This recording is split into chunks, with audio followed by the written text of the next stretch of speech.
Hi, Miss Stevens. Thanks for responding to our email. No problem. How can I help you today?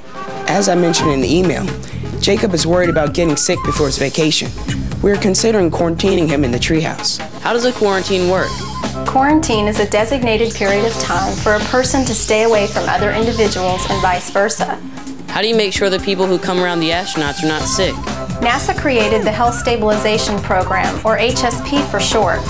This program develops an awareness among all NASA personnel, crew families, and other guests of the importance of protecting a flight crew from infectious diseases. How does it work? During the quarantine period, individuals that must have contact with the flight crew are badged as primary contacts, or PCs. They're medically screened beforehand and monitored for illness. How long are the astronauts quarantined?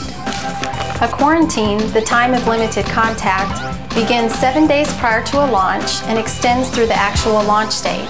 This period may be extended depending on many factors. We're having a flu outbreak in our town.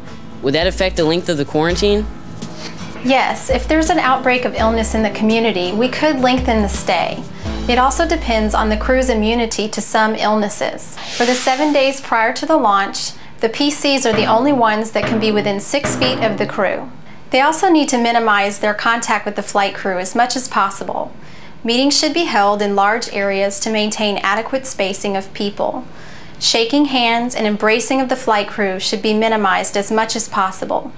We certainly don't have to worry about embracing. PCs must also wash their hands before meeting with the flight crew.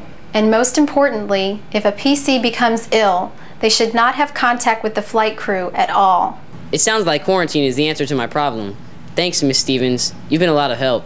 You're welcome. Good luck with your quarantine, and I hope you stay well. Email if you need anything else.